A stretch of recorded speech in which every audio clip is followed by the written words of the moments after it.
welcome to the Purlsbeforethyme knitting podcast. I'm Elise. I hope you're all doing well and that you've had a wonderful week. So yeah, just grab a hot cup of whatever you want to have and let's have a little chat about knitting. So today it's going to just be a little update, what I've been up to, and I also wanted to share some yarn acquisitions and some sort of secret projects that I've been working on behind the scenes that I haven't shared here yet. And yeah, that's what I wanted to talk about. So firstly, my one main whip, which I've been working on furiously this week, is the Candelaria blouse by Teti Lutsak, and I've got 1 week to finish this. I don't know if I'm gonna make it. I'm racing through. So last week I still hadn't finished the color work. So this week I finished the color work and I'm just doing lots of stockinette, and I've just finished the last set of short rows to lengthen the back. And yeah, I'm just really trying to get this done. It's on 3mm needles, so it's actually quite a lot of work, and I'm really trying not to be tempted to go into the body rib too quickly, because that's the kind of thing I would do if I feel like I'm on a time limit. But I have quite a long torso, and I've done that before, especially on projects where you have a tight deadline and small needles, like, oh, it's going to take me so much longer just to get another centimeter of body in. I'll just go straight to the rib, and then I don't wear it very much because the length is awkward and I need very high-waisted bottoms to wear it. So I'm not going to fall into that trap. I would much rather not make the deadline and have a piece that actually works for me. So my aim is to try and get one sleeve done and finish the body in a week, which is going to be really still a big ask. I've seen one tester has finished so far, but I think a lot of us are struggling with 4 weeks to do an entire top on 3mm needles with a lot of color work. So before I divided for sleeves, I think I had 540 stitches on the needles. So yeah, I'm impressed. I've never done a project of this amount in this shorter time. So I'm really impressed with myself anyway, but I'm really going to try and get as much done as possible. So yes, I'm loving this. The colors are gorgeous. I initially had a more peachy pink as the contrast color, but then I really did feel like it was looking a bit pastel, a little bit like spring chicken, not very mature. So I ripped back. I'd only gotten like 3 or 4 rows into the color work when I just knew this isn't working. So I changed to a more wine burgundy color, and these are both part of my fall color palette. So if you watch my fall knitting wardrobe plans, you'll know that this is definitely going to fit very nicely in there. I like that the yellow is a little bit not so bright, not so pastel. It is a little bit more like straw, a little bit more demure. So yeah, I'm really enjoying this and I can't wait for it to be finished. Oh, I could talk about what I'm wearing because that also fits into my fall wardrobe aesthetic. So this is something I made several years ago, but I really like it. It is this very voluminous, very elegant, feminine blouse called Augustins number 9 by Augustins DK. I think her name is Anna Sophia. And she does a lot of very, if you're not into skinny needles, she is the person for you. She makes a lot of very elegant projects on very small needles, and not very small, very big needles. So if you like things that, I think projects with big needles, I often tend to avoid because of, certain reasons. I find that they often tend to grow and stretch, but her designer often incorporates very thin yarns, like fingering weight yarns, but the way she makes fabric means that it's actually very light and airy. So this is actually made with 1 strand of light fingering and 1 strand of lace weight. So it's, or is it fingering? Anyway, it's Isagar Twinny. this mine is at least, held together with silk mohair from, I think this is Gepard silk mohair, kid silk mohair. And like there are parts of it that are a bit more translucent and parts that are more opaque, and like this beautiful effect here where you have a slightly more translucent top around the shoulders is achieved by just having bigger needles, and it's very beautiful. And it's got these very big floofy sleeves with picot cuffs and also a picot neckline. And what's quite pretty with this is, what's the easiest way to show? Maybe like this. The back has like a little ribbon tie. So it's very girly, but I didn't want to make it too girly, so I made it in this sort of swampy, army, khaki green colour, which I really enjoy. I think it's very autumnal, but also very wearable. So yeah, if you made it in like a pink with a pink bow, it would be a very different kind of look. But yeah, I quite like it in this. And then it has a beautiful hemline, which is actually shorter in the front and then longer in the back. It's got the sort of scoop shape around it. And I think that's also a really lovely detail. It's achieved with short rows, but you end up, because it's very lots and lots of positive ease, which means it can be very cooling and it can also be very warming. So it's a really lovely piece. I've worn it quite a lot, and it has this lovely, just simple folded hem at the bottom. So yeah, that is this one, Augustins number 9. So I love this. I highly recommend making it. But yeah, onto the other thing I wanted to show to you today, which was my secret whips. So my secret whips are actually things that I've had in the background that I've been designing, and they're both bigger projects. So one's a sweater and one's a cardigan. And like with the cardigan, I've been working on it for nearly 2 years. It's been a long time and it's not finished. I've been writing down everything as I go, and yeah, I think I go through phases where I'm like, oh, I really like this. I'm super confident with it. And then I'm like, oh no, I don't know. So I'll show you. It's part of, like, a couple of years ago, I was really into scalloping. And since I came up with this concept, a lot of scalloped designs have come out. And they use very different methods for scalloping than the one I came up with. And I think that made me feel a little bit like, oh, maybe there isn't so much interest for this now and whatever. But I still think I'm going to persevere at some point with this and release it. So it is a very sort of fitted cardigan, and it's supposed to be quite elegant. It's here. It's not finished. It needs button bands and sleeves. But you can see the bottom hem does have about half of the scalloping finished. And the idea with this is that,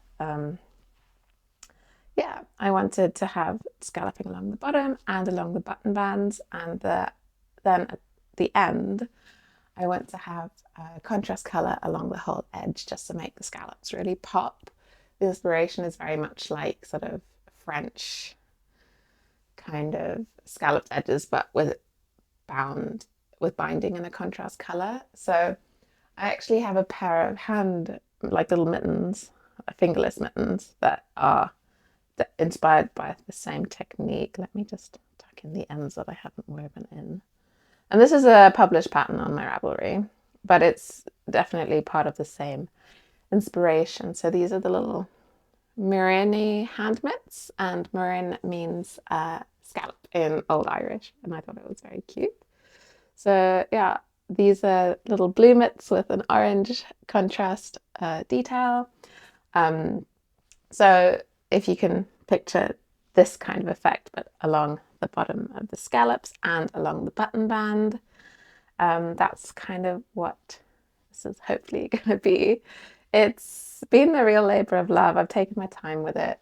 The thing that took a lot of time was the shoulder shaping detail. So it's a very sort of fitted shoulder, and it starts with like a sort of short saddle, and then it goes into this sort of, it's not raglan really, but it's like the sort of shaping with increases. So it's all done in one, but there's different rates of increases you can see along here, which is inspired by several other cardigan patterns that I've kind of merged all together and took all my favorite parts from. And then, yeah, you can see I've started on one sleeve, which is going to be relatively just straight sleeve with a few decreases, and then also scalloping around the cuff.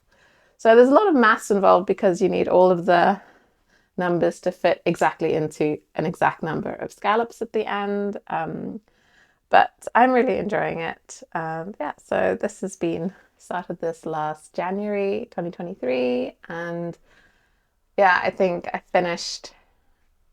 So I started doing the scallops this year in like January on the bottom, and so I still have about half of the scalloping along the bottom edge to go, and then I'm going to have to do a lot on the button band and then the cuffs. But yeah, I'm really proud of this. I think it's going to look really beautiful. Unfortunately, quite early on when I was making this, I must have spilt some coffee or something on it because it's got these little orange blobs all around it, which I'm praying will just come out when I do give it a wash, but I haven't had the chance to wash it yet because it's not finished. So that is this beautiful cardigan. It is made with a strand of silk mohair held together with a strand of Oslo ull from Oslo Spinnery, which is, it's undyed wool, and I think it's a mix of wool and silk. So it's a really luxurious cardigan. I could see it being worn on very like sort of formal occasions. So yeah, I decided not as well to do scalloping around the neckline because I thought that would be a bit too much. I think it would just didn't need it. I think though, but the contrast color I think I'll carry around as well, just for that detailing. So that is this thing that I'm very pleased with. And then the other design that I've had on my needles since before that cardigan, and I haven't worked on it in a while, and unfortunately I transferred it to a tiny cable, so I can't really stretch it out, but hopefully you can get the idea. It's a raglan sweater in this beautiful color. Unfortunately, Sandnes releases colors and then they get discontinued within a year. And this is one of their seasonal colors from 2 years ago. I think it's a bright turquoise blue that I think is gorgeous. And it's in all over bubble stitch. So this one, I remember this might not look like much, but so much time has gone into this because it's I calculated short rows. So you might not be able to see it from this, but the front, which is this bit, trust me, only has like 3 layers of bubbles, and then the back has 4. So yeah, it's coming along, and so that was a lot of maths to do, and then I lost confidence in it and then I put it down. So this is definitely one where I wanted to pick this up again, and I think it's just such a gorgeous color, and I have enough yarn for the whole thing. The main yarn is Double Sunday by Sandnes Garn. It's held together with Tin Silk Mohair, also by Sandnes Garn. The reason I got this color is like I love this color. I was going to buy this color anyway for this, but I went to their outlet store, which isn't so far from where I live, and they have like the sort of rejects pile where you can just buy a big plastic bag of yarn. It'll say on it like 1 kilo 300 krona or something. So I got a huge bag of this for much less than the normal rate. I don't think there's anything terribly wrong with it. It's just like often you don't get a full ball. You get lots of like balls that look like this. Some of them are full. I don't know how they throw all the scraps and offcuts into a bag, but you know, that's what this is, and I'm really pleased with it. As you can see, if I pull this out, you can see the sort of raglan increase incorporating into the bubble stitch pattern. That was something I was, you know, I think I was charting it as I went. So yeah, it's a lot of maths as well, which is one of those things that like as soon as I got like a big girl full-time job, it was a lot harder to find time to invest in these things than my other projects where I just read other people's patterns and can get them done. So I think that's, yeah, where I am with my little extra projects. And I really do want to get these finished at some point. And I don't know what timeline I'm going to do for those because, yeah, as I said, I do have a full-time job and I don't have any, big plans to take a long break or to, force myself to make these. But I really love these so much and I will one day get back to them. So that's those. And then finally today I have some yarn that I want to talk about. And one of them is an acquisition from last year, but I really want to make something like actually a new design with this. And because I've been really gravitating towards it as a colour. And that is this beautiful cashmerino from Featherfin Yarn. So Featherfin Yarn is a company run by a lady called Belinda, I think. And she's based in Germany. And it's this gorgeous plum wine colour. And I have 4 skeins of this. So I think I really wanted to make a shawl with this. And one idea I've had is, like, I think, I-cord edged triangles are a big thing. And I really like my I-cord edged Gael scarf. I've mentioned this lots of times. But I was thinking maybe of making like a shawl version of this or something along those lines, maybe slightly different cables or something in this beautiful deep purple that I can like wrap around my shoulders. And what's nice with this kind of pattern is you can just work a lot of increases until you get halfway through your yarn stash and then you just symmetrically do it the other side. So that is my plan for this. It's beautiful. I think the shade's called Blackberry. So that's this. I think it is it DK weight? I think it is. Yeah, it looks DK. So that's this. And then the other exciting thing is in my fall wardrobe video plans, I talked about wanting to make the book club cardigan, and my yarn that I wanted to make it in arrived this week from Germany as well. I'm clearly into all the German dyers at the moment, but this is what is it? BFL Romney DK weight, which is 75% Romney and 25% BFL. And it is dyed by Eula from Woolen Twine Fibers, and it is in the shade Pumpkin. It is so delectable and squishy, and it's so soft. I've ordered yarns from her before, but in a different base. This is like the softest base. I can't wait. So I have 1,200 meters of this in total. And someone commented on my last video and said, oh, and this was after I'd ordered the yarn, which was a bit unfortunate, but it was, oh yeah, make sure you get enough yarn because a lot of people have been running out on the book club cardigan.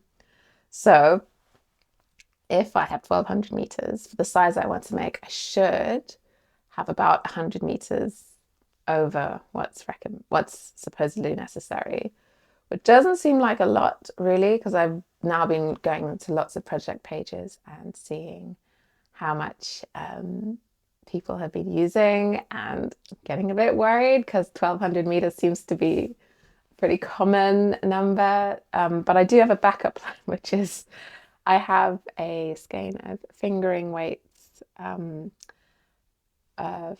in a very similar color from Woolen Twine Fiber Studio. And so if I need to, like, if I'm struggling for yarn, I'm going to just use that held double for a section, like maybe the sleeve cuff or something, so you won't really notice. And I'm also planning on holding this together with some kind of lace weights, obviously, because I need to increase the overall thickness for gauge. And that is something I really want to take some time with and consideration.